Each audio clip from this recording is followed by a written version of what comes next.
ಹಾರೋಹಳ್ಳಿ ದಸರಾ ಆಚರಣಾ ಸಮಿತಿಯ ಅಂಗವಾಗಿ ಏನು 9ನೇ ವರ್ಷದ ಅದ್ದೂರಿ ದಸರಾ ಆಚರಣಾ ಉತ್ಸವವನ್ನು ನಾವೇನು ಮಾಡ್ತಾಯಿದ್ದೀವಿ, ಅದಕ್ಕೆ ಸಂಬಂಧಪಟ್ಟಂಗೆ ಈ ಒಂದು ತುರ್ತು ಪತ್ರಿಕಾಗೋಷ್ಠಿಯನ್ನು ಕರೆದಿದ್ದೇವೆ.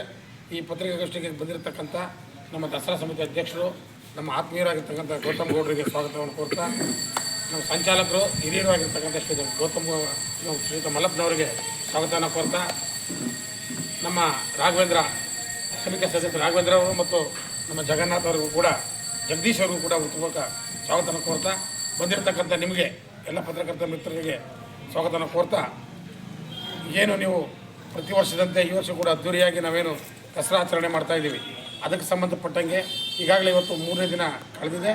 ಇನ್ನು 7 ದಿನ ನಂತರ ವಿಜಯದಶಮಿ ಉತ್ಸವ, ಹಲವಾರು ಸಾಂಸ್ಕೃತಿಕ ಕಾರ್ಯಕ್ರಮಗಳನ್ನ ಇಟ್ಕೊಂಡಿದ್ದೀವಿ. ಈ ಸಂಬಂಧಪಟ್ಟವಾಗಿ ಈ ಒಂದು ಸುದ್ದಿಗೋಷ್ಠಿ ಬಂದಿರತಕ್ಕಂಥ ತಮ್ಮೆಲ್ಲರಿಗೂ ಸ್ವಾಗತವನ್ನು ಕೋರ್ತಾ ಮುಂದಿನ ಕಾರ್ಯಕ್ರಮವನ್ನು ಮಲ್ಲಪ್ಪನವರು ತಗೊಂಡು ಕೇಳ್ತಾರೆ. ನಾವು ಪ್ರಾರಂಭ ಮಾಡಿ 9ನೇ ವರ್ಷ. ಹಾರೋಹಳ್ಳಿಯಲ್ಲಿ ಚಾಮುಂಡೇಶ್ವರಿ ದಸರಾ ನೂರಾರು ವರ್ಷಗಳಿಂದ ನಡ್ಕೊ ಬಂದಿದೆ. ಈ ಹೆಚ್ಚಿನ ಮಟ್ಟದಲ್ಲಿ ಅದ್ಧೂರಿಯಾಗಿ ನಡೀತಾ ಇರಲಿಲ್ಲ. ಏನೋ ಒಂದು ಮೆರವಣಿಗೆ ಮಾಡೋರು ದೇವ್ರನ್ನ ಪ್ರಾಕಾರೋತ್ಸವ ಮಾಡಿಬಿಟ್ಟು ದಸರಾ ಮಾಡಿ ಬನ್ನಿ ಕರೆದ್ಬಿಟ್ಟು ಮಾಡ್ತಾರೆ. ಕಳೆದ 9 ವರ್ಷದ ಹಿಂದೆ ನಾವು ಹಾರೋಹಳ್ಳಿನಲ್ಲಿ ಒಂದು ದಸರಾ ಪ್ರಾರಂಭ ಮಾಡೋಣ, ಉನ್ನತ ಮಟ್ಟದಲ್ಲಿ ಬಹಳ ವಿಜೃಂಭಣೆಯಿಂದ ಮಾಡೋಣ ಅಂತೇಳಿ ಪ್ರಾರಂಭ ಮಾಡಿದ್ವಿ. ಅಧ್ಯಕ್ಷರಾಗಿ ನಾವು ದಸರಾ ಸಮಿತಿಗೆ ಮಾಡಿಕೊಂಡು, ಅದು ಆ ಚಾಮುಂಡೇಶ್ವರಿ ತಾಯಿಯ ಕೃಪೆನೇ ಇರ್ಬೋದು, ಗೌತಮಣ್ಣವರು ನಮಗೆ ಸಿಕ್ಕಿದ್ದು. ಹಾಗಾಗಿ ಗೌತಮ್ ಗೌಡರ ಅಧ್ಯಕ್ಷತೆಯಲ್ಲಿ ಇದು 7ನೇ ವರ್ಷದ ಕಾರ್ಯಕ್ರಮ. ಒಟ್ಟಾರೆ ದಸರಾ 9ನೇ ವರ್ಷದ ದಸರಾ, ಹಾರೋಹಳ್ಳಿ ದಸರಾ. ಈ ವರ್ಷದ ದಸರಾದಲ್ಲಿ ನಾವೇನು ಮಾಡಿದ್ದೀವಿ, 9 ದಿವಸ ನವರಾತ್ರಿ ಏನು ಸ್ಟಾರ್ಟ್ ಆಯಿತು 22ನೇ ತಾರೀಕು. 22ನೇ ತಾರೀಕಿಂದ 1ನೇ ತಾರೀಕು ತನಕ ಈ ವರ್ಷ 1 ದಿವಸ ಅಧಿಕ. ದುರ್ಗಾಷ್ಟಮಿ, ಅಷ್ಟಮಿ 2 ದಿವಸ ಬರ್ತದೆ. 29, 30 2 ದಿವಸ ಇರ್ತದೆ. ಆ 2 ದಿವಸದ ಸೇರಿ ಒಂದೇ ತಾಯಿನ ಪ್ರತಿಷ್ಠಾಪನೆ ಮಾಡ್ತೀವಿ. ಒಟ್ಟಾರೆ 10 ದಿವಸದಲ್ಲಿ 9 ದುರ್ಗಾ ಮಾತೆಯರನ್ನ ನಾವು ಪ್ರತಿದಿನ ಒಬ್ಬರಂತೆ ಪ್ರತಿಷ್ಠಾಪನೆ ಮಾಡ್ತೀವಿ. ಇವತ್ತಿಗೆ 3ನೇ ದಿವಸ. ಇವತ್ತು ಚಂದ್ರಘಂಟ ದೇವಿಯ ಪ್ರತಿಷ್ಠಾಪನೆ ಮತ್ತು ಆರಾಧನೆ ಬೆಳಗ್ಗೆ ಆಗಿದೆ. ಸಂಜೆ ವಿಶೇಷ ಪೂಜೆ, ಪ್ರಸಾದ, ತೀರ್ಥ ಪ್ರಸಾದ, ವಿನಿಯೋಗ ಎಲ್ಲ ಇರುತ್ತೆ. ಇದೇ ರೀತಿ ಇದೇ ಕಾರ್ಯಕ್ರಮ 9 ದಿನ ನಡೀತದೆ.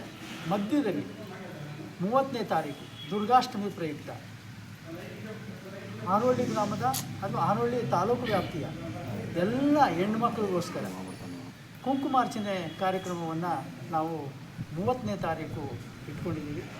ಅದು ಅರುಣಾಚಲೇಶ್ವರ ದೇವಸ್ಥಾನದ ಪಾರ್ವತಿ ಅಮ್ಮನವರ ಸನ್ನಿಧಿಯಲ್ಲಿ.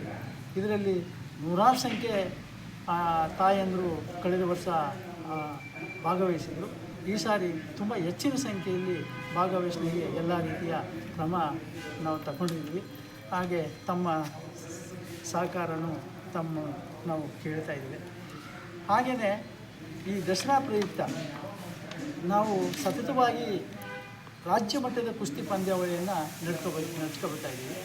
ಆ ಕುಸ್ತಿ ಪಂದ್ಯಾವಳಿ 28ನೇ ತಾರೀಕು 28/9 ಹಾರೋಹಳ್ಳಿ ಸರ್ಕಾರಿ ಶಾಲಾ ಆಟದ ಮೈದಾನದಲ್ಲಿ, ಹಾರೋಹಳ್ಳಿ ಬಸ್ ನಿಲ್ದಾಣದ ಪಕ್ಕ ಇರ್ತಕ್ಕಂಥ ವಿಶಾಲವಾದ ಆಟದ ಮೈದಾನದಲ್ಲಿ ಕುಸ್ತಿ ಪಂದ್ಯಾವಳಿ ನಡೀತಿದೆ. ಈ ವರ್ಷದ ಕುಸ್ತಿ ಪಂದ್ಯಾವಳಿಯಲ್ಲಿ 40 ಜೊತೆ ಕುಸ್ತಿಪಟುಗಳು ಭಾಗವಹಿಸ್ತಾರೆ. ಅದರಲ್ಲಿ ವಿಶೇಷವಾಗಿ ಕಾಟ ಕುಸ್ತಿ, ಒಂದು ಮುಕ್ಕಾಲು ಗಂಟೆ ಕುಸ್ತಿಯನ್ನು ಮಾಡ್ತಕ್ಕಂಥ 10 ಜೊತೆ ಜೋಡಿನ ವಿಶೇಷವಾಗಿ ಮೈಸೂರು ದಸರಾದಲ್ಲಿ ಏನು ಭಾಗವಹಿಸ್ತಾರೆ ವಹಿಸಿದವರು ಇದ್ದಾರೆ. ಆ ಒಂದು ಕುಸ್ತಿಪಟುಗಳೇ ಇಲ್ಲೂ ಸಹ ಭಾಗವಹಿಸಿ ಕುಸ್ತಿನ ನಡೆಸ್ಕೊಳ್ಳುವಂಥವರು ಇದ್ದಾರೆ. ಆ ಒಂದು ಕುಸ್ತಿ ಪಂದ್ಯಾವಳಿಯ ಅಧ್ಯಕ್ಷತೆಯನ್ನು ಗೌತಮ್ ಗೌಡ್ರೆ ವಹಿಸ್ತಾರೆ. ಆ ಒಂದು ಕುಸ್ತಿ ಪಂದ್ಯಾವಳಿಯ ಉದ್ಘಾಟನೆಯನ್ನು ನಮ್ಮ ರಾಮನಗರದ DYSP ಅವರಾದಂಥ ಸನ್ಮಾನ್ಯ BN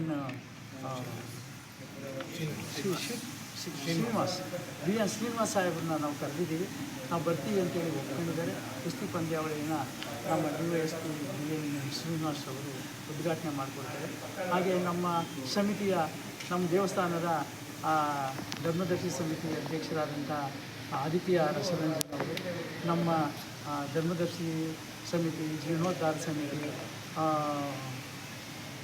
ಎಲ್ಲ ದಸರಾ ಸಮಿತಿ, ಎಲ್ಲ ಸಮಿತಿಗಳ ಸದಸ್ಯರು, ಪದಾಧಿಕಾರಿಗಳು ಆ ಒಂದು ಕುಸ್ತಿ ಪಂದ್ಯಾವಳಿಯಲ್ಲಿ ಮುಖ್ಯ ಅತಿಥಿಗಳಾಗಿ ಭಾಗವಹಿಸ್ತಾರೆ. ಅದಾದ ನಂತರ ನಾವು 10ನೇ ತಾರೀಕು, ನಾವು 2ನೇ ತಾರೀಕು ಅಕ್ಟೋಬರ್ 2 ದಸರಾ, ಬಹಳ ಅದ್ಧೂರಿ ದಸರಾ. ಈ ದಸರಾ ಉತ್ಸವವನ್ನು ಈ ವರ್ಷ ವಿಶೇಷವಾಗಿ ಉದ್ಘಾಟನೆ ಮಾಡಿಕೊಡ್ಬೇಕು ಅಂಥೇಳಿ ನಾವು ಕೇಳ್ಕೊಂಡ್ವು. ನಮ್ಮ ಹಂಪ ನಾಗರಾಜಯ್ಯ ಅವರು, ಖ್ಯಾತ ಸಾಹಿತಿಗಳು ಮತ್ತು ಕವಿಗಳು, ಅವರು ತುಂಬ ಹೃದಯದಿಂದ ಬಂದು ನಾನು ಉದ್ಘಾಟನೆ ಮಾಡಿಕೊಡ್ತೀನಿ ಅಂತೇಳಿ ಒಪ್ಕೊಂಡಿದ್ದಾರೆ. ಹಾಗೆಯೇ ಈ ಒಂದು ದಿವ್ಯ ಸಾನ್ನಿಧ್ಯವನ್ನು ವಹಿಸಿ ನೀವು ಕಾರ್ಯಕ್ರಮದಲ್ಲಿ ಭಾಗವಹಿಸಬೇಕು, ನೀವು ಬರಬೇಕು, ನಮ್ಮ ಒಂದು ಕಾರ್ಯಕ್ರಮದ ಒಂದು ದಿವ್ಯ ಸಾನ್ನಿಧ್ಯ ಇದು ಮಾಡಿ ನಿಮ್ಮ ಹಿತವಚನ ಆಶೀರ್ವಚನ ತಿಳಿಸ್ಬೇಕು ಅಂತೇಳಿ ಆನಂದ್ ಗುರುಜಿಯವ್ರನ್ನ ಕೇಳ್ಕೊಂಡ್ವು. ಆನಂದ್ ಗುರುಜಿಯವರು ಸಹ ನಾನು ಬರ್ತೀನಿ, ಬಂದು ನಾನು ಆ ಕಾರ್ಯಕ್ರಮ ನಡೆಸಿದವರು ಸಹ ಒಪ್ಕೊಂಡಿದ್ದಾರೆ. ಅದೇ ರೀತಿ ಆ ಒಂದು ಅದ್ದೂರಿ ದಸರಾ ಮೆರವಣಿಗೆಯಲ್ಲಿ ಅದರ ಅಧ್ಯಕ್ಷತೆಯನ್ನು ನಮ್ಮ ಸಮಿತಿ ಅಧ್ಯಕ್ಷರಾದ ಗೌತಮ್ ಗೌಡ್ರು, ಅದರ ನೇತೃತ್ವವನ್ನು ನಮ್ಮ ಆದಿತ್ಯ ರಸರಂಜನ್ ಧರ್ಮದರ್ಶಿ ಸಮಿತಿ ಅಧ್ಯಕ್ಷರು, ಹಾಗೆಯೇ ನಮ್ಮ 3 ಸಮಿತಿಗಳ ಎಲ್ಲ ಪದಾಧಿಕಾರಿಗಳು, ಸದಸ್ಯರುಗಳು ಆ ಒಂದು ವಿಜೃಂಭಣೆ ಆದಂಥ ಉದ್ಘಾಟನಾ ಕಾರ್ಯಕ್ರಮದಲ್ಲಿ ಇರ್ತಾರೆ. ಈ ಸಾರಿ ವಿಶೇಷವಾಗಿ ಆಶೀರ್ವಚನ ಕೊಡಿಸ್ಬೇಕು, ನಮ್ಮ ಹಂಪ ನಾಗರಾಜ್ ಅವ್ರ ಕೈಲೂ ಮಾತಾಡಿಸ್ಬೇಕು ಅಂತೇಳಿ ಒಂದು ವೇದಿಕೆಯೂ ಮಾಡಬೇಕು ದೇವಸ್ಥಾನದ ಆವರಣದಲ್ಲಿ ಅಂತ ಅಂದ್ಕೊಂಡಿದ್ದೀವಿ ಅವತ್ತು. ಹಂಗಾಗಿ ಆ ಒಂದು ಕಾರ್ಯಕ್ರಮಕ್ಕೆ ಅತಿ ಹೆಚ್ಚಿನ ಜನ ಸಾವಿರಾರು ಸಂಖ್ಯೆಯಲ್ಲಿ ಬರಬೇಕು ಅಂಥೇಳಿ ತಮ್ಮ ಮೂಲಕ, ಪತ್ರಿಕಾ ಮತ್ತು ಟಿ ವಿ ಮಾಧ್ಯಮದ ಮೂಲಕ ಭಕ್ತಾದಿಗಳಲ್ಲಿ, ಸಾರ್ವಜನಿಕರಲ್ಲಿ ನಾನು ಮನವಿಯನ್ನು ಮಾಡ್ತೇನೆ, ಪ್ರಾರ್ಥನೆ ಮಾಡ್ತೇನೆ. ಹಾಗೆ ಈ ಒಂದು ದಸರಾ ಮೆರವಣಿಗೆಯಲ್ಲಿ ಚಾಮುಂಡೇಶ್ವರಿ ಅಮ್ಮನವರ ಮತ್ತು ಪಾರ್ವತಿ ಅಮ್ಮನವರ ಅದ್ದೂರಿ, ಕಣ್ಮನ ತಣಿಸ್ತಕ್ಕಂಥ ಅದ್ದೂರಿ ಹೂವಿನ ಪಲ್ಲಕ್ಕಿಗಳು, ಅದಕ್ಕೆ ಆಕರ್ಷಣೀಯವಾದಂಥ ವಿದ್ಯುತ್ ದೀಪ ಇರ್ತದೆ. ಹಾಗೆಯೇ ಕಲಾ ತಂಡಗಳು, ನಾಯಂಡಿ ನೃತ್ಯ, ಚಿಲಿಪಿಲಿ ಗೊಂಬೆ ನೃತ್ಯ, ಮಹಿಳಾ ವೀರಗಾಸೆ ನೃತ್ಯ, ಮೈಸೂರು ನಗಾರಿ, ಪಟದ ಕುಣಿತ, ಪೂಜಾ ಕುಣಿತ, ಎಲ್ಲ ಕಲಾ ತಂಡಗಳು ಆ ಒಂದು ಮೆರವಣಿಗೆಯಲ್ಲಿ ಇರ್ತವೆ. ಮೆರವಣಿಗೆ 4:15 ಸಂಜೆ 4:15, 4:45 ಗಂಟೆಗೆ ಆರೋಹಳ್ಳಿ ಅರುಣಾಚಲೇಶ್ವರ ದೇವಸ್ಥಾನ ಬಿಟ್ಟ ಮೇಲೆ ಆರೋಹಳ್ಳಿ ರಾಜಬೀದಿಗಳಲ್ಲಿ ಅದು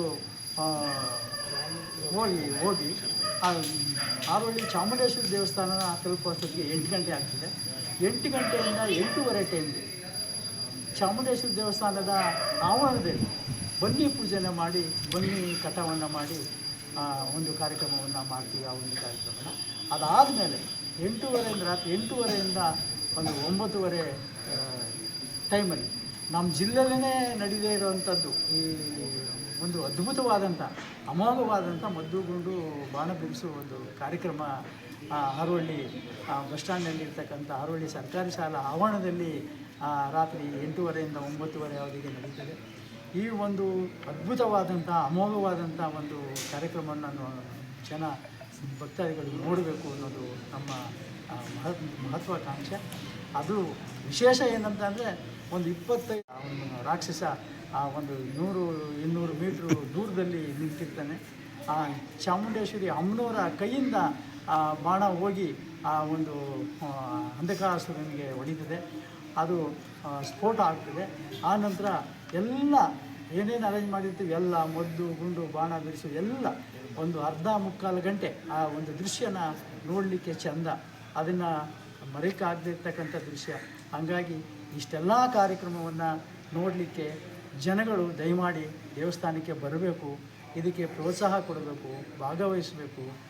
ಈ ಒಂದು ತಾಯಿಯ ಚಾಮುಂಡೇಶ್ವರಿ ಅಮ್ಮನವರು ಹಾಗೆ ಪ್ರಸನ್ನ ಪಾರ್ವತಿ ಅಮ್ಮನವರ ಕೃಪೆಗೆ ಪಾತ್ರರಾಗಬೇಕು ಅಂತೇಳಿ ಜನಗಳಲ್ಲಿ ತಮ್ಮ ಮೂಲಕ ಪತ್ರಿಕಾ ಮಾಧ್ಯಮ ಮತ್ತು ಟಿ ವಿ ಮಾಧ್ಯಮದ ಮೂಲಕ ಕೈ ಮುಗಿದು ಸಾರ್ವಜನಿಕರಲ್ಲಿ ಕೇಳ್ಕೊಳ್ತೀನಿ. ನಮಸ್ಕಾರ. ಸ್ವಾಮಿ ಸನ್ನಿಧಾನದಲ್ಲಿ ಹಾರೋಹಳ್ಳಿ ದಸರಾ ಸಮಿತಿಯ ಆಶ್ರಯದಲ್ಲಿ ಕಳೆದ 9 ವರ್ಷಗಳಿಂದ ಏನು ಅದ್ಧೂರಿಯಾಗಿ ನಾವು ದಸರಾ ಆಚರಣೆಯನ್ನು ಮಾಡ್ಕೊಂಡು ಬಂದಿದ್ದೀವಿ. ಈ ಬಾರಿ ಮತ್ತಷ್ಟು ಹಲವಾರು ರಂಗುಗಳೊಂದಿಗೆ ಆಚರಣೆ ಮಾಡ್ತಾಯಿದ್ದೇವೆ. ಆರೋಳ್ಳಿಯ ತಾಲೂಕು ಹೊಸ ತಾಲೂಕಿನ ಆದ ನಂತರ ನಡೀತಿರ್ತಕ್ಕಂಥ ಪ್ರಥಮ ಉತ್ಸವ ಇದು. ಇದಕ್ಕೆ ಆರೋಳ್ಳಿ ತಾಲೂಕಿನ ಎಲ್ಲ ಸಮಸ್ತ ಭಕ್ತ ಬಾಂಧವರು, ರಾಮನಗರ ಜಿಲ್ಲೆಯ ಎಲ್ಲ ಭಕ್ತ ಬಾಂಧವರು ಈ ಒಂದು ಕಾರ್ಯಕ್ರಮಕ್ಕೆ ಆಗಮಿಸಬೇಕು. ಈ ಮೂಲಕ ಏನು ಆರೋಳ್ಳಿಯಲ್ಲಿ ನಾವು ಅದ್ಧೂರಿಯಾಗಿ ಏನು ಆಚರಣೆ ಮಾಡ್ತಾಯಿದ್ದೀವಿ ಇದಕ್ಕೆ ಪ್ರೋತ್ಸಾಹಿಸಬೇಕು ಅಂತ ಕೇಳ್ಕೊತಾ ಇದ್ದೇವೆ. ಈಗಾಗಲೇ ನಮ್ಮ ಸಮಿತಿ ಅಧ್ಯಕ್ಷ ಸಂಚಾಲಕರು ಈಗಾಗಲೇ ಎಲ್ಲ ವಿವರವನ್ನು ಹೇಳಿದ್ದಾರೆ. ಇದಕ್ಕೆ ಈ ವರ್ಷದಿಂದ ಮತ್ತಷ್ಟು ಮೆರವಣಿಗೆ ಇರ್ಬೋದು, ಅಂಧಕಾಸುರ ಮರ್ದನ ಇರ್ಬೋದು ಮತ್ತು ಬನ್ನಿ ಕಡಿಯುವುದ ಒಂದು ವಿಶೇಷವಾಗಿ ಅದೊಂದು ವ್ಯವಸ್ಥೆಯನ್ನು ಮಾಡಿದ್ದೀವಿ. ಈ ಎಲ್ಲ ಕಾರ್ಯಕ್ರಮ ಬರಬೇಕು. ಜೊತೆಗೆ 9 ದಿನಗಳ ಕಾಲ ನವದುರ್ಗೆಯರನ್ನು ಪ್ರತಿಷ್ಠಾಪನೆ ಮಾಡಿ, ಪ್ರತಿದಿನ ಒಂದೊಂದು ದುರ್ಗೆಯರನ್ನು ಪ್ರತಿಷ್ಠಾಪನೆ ಮಾಡಿ 9 ದುರ್ಗೆಯರನ್ನು ನಾವು ಪ್ರತಿಷ್ಠಾಪನೆ ಮಾಡಿರ್ತೇವೆ. 8ನೇ ದಿನ ದುರ್ಗಾಷ್ಟಮಿಯಂದು ನೂರಾರು ಸಂಖ್ಯೆಯಲ್ಲಿರ್ತಕ್ಕಂಥ ನಮ್ಮ ಹೆಣ್ಣು ಮಕ್ಕಳು ಬಂದು ಅವತ್ತು ದುರ್ಗಾಷ್ಟಮಿಯ ಅರ್ಚನೆಯನ್ನು ಮಾಡ್ತಾಯಿದ್ದಾರೆ. ಈ ಎಲ್ಲ ಕಾರ್ಯಕ್ರಮ ಆಗಮಿಸಬೇಕು. ಕಡೇ ದಿನ ಈ 9 ವಿಗ್ರಹಗಳೇನು ನಾವು ಮಣ್ಣಿನ ದುರ್ಗಾ ಮಾತೆಯರನ್ನು ನಾವು ಇಟ್ಟಿದ್ದೀವಿ, ಅದು ವಿಸರ್ಜನಾ ಕಾರ್ಯಕ್ರಮಗಳು ಕೂಡ ಇರ್ತವೆ. ಎಲ್ಲ ಕಾರ್ಯಕ್ರಮಕ್ಕೆ ಮತ್ತೊಮ್ಮೆ ಸಮಿತಿಯ ಪರವಾಗಿ ವೈಯಕ್ತಿಕವಾಗಿ ತಮ್ಮನ್ನೆಲ್ಲ ಹೃತ್ಪೂರ್ವಕವಾಗಿ ಆಹ್ವಾನಿಸ್ತಿದ್ದೇನೆ. ಇದಕ್ಕೆ ತಮ್ಮ ತನುಮನ ಧನದ ಸಹಕಾರ ಸದಾಕಾಲ ಇರಬೇಕು. ತಮಗೆ ಮತ್ತೊಮ್ಮೆ ದಸರಾ ಹಬ್ಬದ ಶುಭಾಶಯಗಳು. ತಮ್ಮೆಲ್ಲರಿಗೂ ತಮಗೂ ಕುಟುಂಬದವರು ಒಳ್ಳೆಯದಾಗಲಿ ಅಂತ ಬಯಸ್ತಾ ನಾನು ಮಾತು ಮುಗಿಸ್ತೇನೆ. ನಮಸ್ಕಾರ. ಮೊದಲನೇದಾಗಿ ಆರೋಳಿಯ ಎಲ್ಲ ನನ್ನ ಪ್ರೀತಿಯ ಜನತೆಗೆ ಹಾಗೂ ಈ ರಾಜ್ಯದ ಎಲ್ಲ ಜನತೆಗೆ ದಸರಾ ಹಬ್ಬದ ಶುಭಾಶಯಗಳನ್ನು ಕೋರ್ತಾ ತಾಯಿ ಚಾಮುಂಡೇಶ್ವರಿ ಎಲ್ಲರ ಬಾಳಲ್ಲಿ ಸುಖ, ಶಾಂತಿ, ನೆಮ್ಮದಿ ಕೊಟ್ಟು ಆರೋಗ್ಯ ಕೊಟ್ಟು ಕಾಪಾಡಲಿ ಅಂತ ಕೇಳ್ತೇನೆ. ಈಗಾಗಲೇ ನಮ್ಮ ಸಂಚಾಲಕರು, ಸಹ ಸಂಚಾಲಕರು ಮಲ್ಲಪ್ಪನವರು ಹಾಗೂ ಮುರಳಿಯವರು ಮಾತಾಡಿ ಇದರ ಒಂದು ವಿಶೇಷತೆ ಏನು, ಕಾರ್ಯಕ್ರಮಗಳೇನು ಅಂತ ನಮಗೆಲ್ಲ ಕೂಲಂಕುಷವಾಗಿ ಹೇಳಿದ್ದಾರೆ. ಇದು 9ನೇ ವರ್ಷದ ಅದ್ದೂರಿ ದಸರಾ ಆಚರಣೆ. ಆರೋಳ್ಳಿ ದಸರಾ ಆಚರಣೆ ಸಮಿತಿಯಿಂದ ನಾವೇನು ಈ ಒಂದು ಕಾರ್ಯಕ್ರಮನ ಪ್ರತಿ ವರ್ಷ ತುಂಬ ನಿಷ್ಠೆಯಿಂದ, ಭಕ್ತಿಯಿಂದ ಎಲ್ಲ ಸದಸ್ಯರು ಸೇರಿ, ನಮ್ಮ ಕಮಿಟಿಲಿ ಯಾರ್ಯಾರು ಸದಸ್ಯರು ಪೊಲೀಸ್ ಮುನಿಯಪ್ಪನವ್ರು ಇರ್ಬೋದು, ವಿಜಯಕುಮಾರ್ ಅವ್ರು ಇರ್ಬೋದು, ಜಗದೀಶ್ ಅವ್ರು ಇರ್ಬೋದು, ರಾಘು ಅವ್ರು ಇರ್ಬೋದು, ರಮೇಶ್ ಅವ್ರು ಇರ್ಬೋದು, ಈ ಥರ ಸಾಕಷ್ಟು ಜನ ಇದ್ದಾರೆ. ತುಂಬ ಶ್ರದ್ಧೆಯಿಂದ ಇದಕ್ಕೆ ಸಮಯ ಕೊಟ್ಟು, ಯಾಕೆಂದರೆ ಬಹು ಮುಖ್ಯವಾದ ಅಂಶ ಅದು, ಇದಕ್ಕೆ ಸಮಯ ಕೊಟ್ಟು ಶ್ರದ್ಧೆಯಿಂದ ಮಾಡಬೇಕು. ಇಲ್ಲಾಂದರೆ ಈ ಥರ ಒಂದು ಅದ್ದೂರಿ ಕಾರ್ಯಕ್ರಮ 9 ದಿನ ಅಥವಾ 11 ದಿನ ಮಾಡೋದು ತುಂಬ ಕಷ್ಟ ಆಯ್ತದೆ. ಸೊ ಹಾಗಾಗಿ ಇವ್ರಿಗೆಲ್ಲ ನಾನು ಪ್ರಶಂಸೆ ತೋರಿಸ್ತಾ, ತುಂಬ ಮುಖ್ಯವಾಗಿ ನನ್ನ ಆರೋಳಿ ಜನತೆಯಲ್ಲಿ ಕೇಳ್ಕೊಳ್ಳೋದೇನೆಂದರೆ, ದಯಮಾಡಿ ಇಂಥ ಒಂದು ಅದ್ದೂರಿ ಕಾರ್ಯಕ್ರಮಕ್ಕೆ ತಾವೆಲ್ಲರೂ ಬಂದು ಭಾಗವಹಿಸಿ. ಯಾವುದೇ ಭೇದ ಭಾವವಿಲ್ಲದೆ ನಾವಿಲ್ಲಿ ಮಾಡಲಿಕ್ಕೆ ಪ್ರಯತ್ನ ಪಡ್ತಾ ಇರೋದು ಆರೋಳಿ ದಸರಾನ ಈ ಜಿಲ್ಲೆಯಲ್ಲಿ, ಈ ರಾಜ್ಯದಲ್ಲಿ ಪ್ರಸಿದ್ಧವಾಗಿ ಮಾಡಬೇಕು ಅನ್ನೋ ನಿಟ್ಟಿನಲ್ಲಿ ನಾವೆಲ್ಲರೂ ಶ್ರಮಪಟ್ಟು ಮಾಡ್ತಾಯಿದ್ದೀವಿ. ಏನು 22ನೇ ತಾರೀಕು ಸ್ಟಾರ್ಟ್ ಆಗಿ ನೆಕ್ಸ್ಟ್ 2ನೇ ತಾರೀಕು ಗಂಟ ಪ್ರತಿನಿತ್ಯ ದೇವರ ಪ್ರತಿಷ್ಠಾಪನೆ ನಡೆದು, ಪೂಜೆ ನಡೆದು, ಪ್ರಸಾದ ಹಂಚಿ ಭಕ್ತಾದಿಗಳಿಗೆ ಒಂದು ಅಮ್ಮನವ್ರ ದರ್ಶನ ಪಡೆದು ಅವರ ಕೋರಿಕೆಗಳನ್ನ ಕೇಳ್ಕೊಳ್ಳೋಕ್ಕೆ ಒಂದು ಅದ್ಭುತವಾದ ಸ್ಥಳ ಕಲ್ಪಿಸ್ಕೊಟ್ಟಿದ್ದಾರೆ. ಇದೇ ರೀತಿ ಕುಸ್ತಿ ಇರ್ಬೋದು, ಮಹಿಳಾ ದಸರಾ ಕಾರ್ಯಕ್ರಮಗಳಿರ್ಬೋದು, ಹಾಗೆ ಸಾಂಸ್ಕೃತಿಕ ಕಾರ್ಯಕ್ರಮಗಳಿರ್ಬೋದು, ಪ್ರತಿಯೊಂದನ್ನು ತುಂಬ ಅದ್ಧೂರಿಯಾಗಿ ಮೂಡಿ ಬರ್ತಾ ಅಂತ ಒಂದು ದಸರಾ ಇದು. ಹಾಗಾಗಿ ನಾನು ಆರೋಳಿ ಜನತೆಯಲ್ಲಿ ಕೈ ಜೋಡಿಸಿ ಮನವಿ ಮಾಡ್ತೇನೆ, ದಯಮಾಡಿ ನಾವೆಲ್ಲರೂ ಸೇರಿ ಈ ಒಂದು ಕಾರ್ಯಕ್ರಮವನ್ನು ಬರೀ ನಮ್ಮ ತಾಲೂಕಲ್ಲ ಅಥವಾ ನಮ್ಮ ಜಿಲ್ಲೆಯಲ್ಲ, ರಾಜ್ಯಾದ್ಯಂತ ತುಂಬ ಪ್ರಸಿದ್ಧಿ ಆಗೋ ನಿಟ್ಟಿನಲ್ಲಿ ನಾವೆಲ್ಲರೂ ಈ ಕಾರ್ಯಕ್ರಮ ಮಾಡಬೇಕು ಅಂತ ಹೇಳ್ತಾ, ಹೆಚ್ಚಿನ ಸಂಖ್ಯೆಯಲ್ಲಿ ಬಂದು ಏನು ಕೊನೆಯ ದಿನ ಸಾಹಿತಿಗಳಾದಂಥ ಹಂಪ ನಾಗರಾಜನವರು ಬರ್ತಾ ಇದ್ದಾರೆ, ನಮ್ಮ ಆನಂದ್ ಗುರೂಜಿಯವರು ಬರ್ತಾ ಇದ್ದಾರೆ, ಹಾಗೂ ವಿಶೇಷವಾಗಿ ನಾನು ಮೊದಲನೇದಾಗಿ ನಮ್ಮ ಕಮಿಟಿ ಮೆಂಬರ್ಸ್ಗಳೆಲ್ಲ ಏನು ಅವತ್ತು ಸೇರಿ ಅದ್ದೂರಿಯಾಗಿ ಕೊನೆಯ ದಿನ ಒಂದು ಕಾರ್ಯಕ್ರಮ ಮಾಡ್ತೇವೆ. ಮದ್ದುಗುಂಡು ಕಾರ್ಯಕ್ರಮ, ನಾನು ಹಾಗೆ ಮಲ್ಲಪ್ಪನವ್ರು ಹೇಳ್ತಾ ಇದ್ದಾರೆ ಇಡೀ ಜಿಲ್ಲೆಯಲ್ಲಿ ಎಲ್ಲೂ ಇಲ್ಲ ಅಂತ. ಅದು ಬಹುಶಃ ಖಂಡಿತ ನಿಜ ಅದು. ಏಕೆಂದರೆ ಎಷ್ಟೊಂದು ಮದ್ದುಗುಂಡು ಕಾರ್ಯಕ್ರಮಗಳು ನಾನು ನೋಡಿದ್ದೇನೆ, ಬಟ್ ಆರೋಳಿಯಲ್ಲಿ ನಡೆಯುವಂಥ ಒಂದು ಮದ್ದುಗುಂಡು ಕಾರ್ಯಕ್ರಮ, ನಾನು ಅಷ್ಟು ಅದ್ದೂರಿಯಾಗಿರೋ ಮದ್ದುಗುಂಡು ಕಾರ್ಯಕ್ರಮ ಬೇರೆ ಎಲ್ಲೂ ನೋಡಿಲ್ಲ. ಹಾಗಾಗಿ ನಾನೆಲ್ಲ ಆರೋಳಿಯ ಜನತೆಯಲ್ಲಿ ಮನವಿ ಮಾಡ್ತೇನೆ, ದಯಮಾಡಿ ಹೆಚ್ಚಿನ ಸಂಖ್ಯೆಯಲ್ಲಿ ಬಂದು ಈ ಒಂದು ಕಾರ್ಯಕ್ರಮಕ್ಕೆ ತಮ್ಮ ಪ್ರೋತ್ಸಾಹ ಇರಲಿ, ತಮ್ಮ ಸಲಹೆಗಳಿದ್ದರೆ ದಯಮಾಡಿ ಕೊಟ್ಟು ಪ್ರತಿ ವರ್ಗದ ಜನರು ಎಲ್ಲರೂ ಸೇರಿ ಈ ಒಂದು ಕಾರ್ಯಕ್ರಮನ ಅದ್ದೂರಿಯಾಗಿ ನಡೆಸ್ಕೊಳ್ಬೇಕು ಅಂತ ಕೇಳ್ತಾ, ಮತ್ತೊಮ್ಮೆ ಈ ಒಂದು ಆಚರಣೆ ಸಮಿತಿಯ ಎಲ್ಲ ಸದಸ್ಯರಿಗೂ ನಾನು ವಂದನೆಗಳನ್ನು ಸಲ್ಲಿಸ್ತಾ, ಹಾಗೂ ಇಲ್ಲಿ ಬಂದಿರತಕ್ಕಂಥ ಎಲ್ಲ ನನ್ನ ಮಾಧ್ಯಮ ಮಿತ್ರರು ದಯಮಾಡಿ ಕ್ಷಮಿಸಬೇಕು, ತಡ ಆಯ್ತು ನಾನು ಬರೋದು. 4 ಗಂಟೆ 5 ಗಂಟೆ ಆಯಿತು ಆಲ್ಮೋಸ್ಟು. ಸೊ ಹಾಗಾಗಿ ಮತ್ತೊಮ್ಮೆ ತಮ್ಮ ಮೂಲಕ ಈ ತಾಲೂಕಿನ ಹಾಗೂ ಸುತ್ತಮುತ್ತಲಿನ ಹಳ್ಳಿ, ಈ ತಾಲೂಕು ಆಗ್ಬೋದು, ಕನಕಪುರ ಆಗ್ಬೋದು, ರಾಮನಗರ ಆಗ್ಬೋದು, ಸುತ್ತಮುತ್ತ ಹಳ್ಳಿಗಳು ಎಲ್ಲರಲ್ಲೂ ನಾನು ಕೈ ಜೋಡಿಸಿ ಮನವಿ ಮಾಡ್ತೇನೆ. ಬಂದು ಹೆಚ್ಚಿನ ಸಂಖ್ಯೆಯಲ್ಲಿ ಈ ಒಂದು ಕಾರ್ಯಕ್ರಮ ಯಶಸ್ವಿಗೊಳಿಸೋ ನಿಟ್ಟಿನಲ್ಲಿ ತಾವೆಲ್ಲರೂ ಒಂದು ಆಶೀರ್ವಾದ ಮಾಡಬೇಕು ಅಂತ ಹೇಳ್ತಾ, ಬಂದು ತಾಯಿ ಆಶೀರ್ವಾದ ಪಡಿಬೇಕು ಅಂತ ನೀವು ಹೇಳ್ತಾ ನಾನು ಎರಡು ಮಾತು ಮುಗಿಸ್ತೀನಿ. ನಮಸ್ಕಾರ.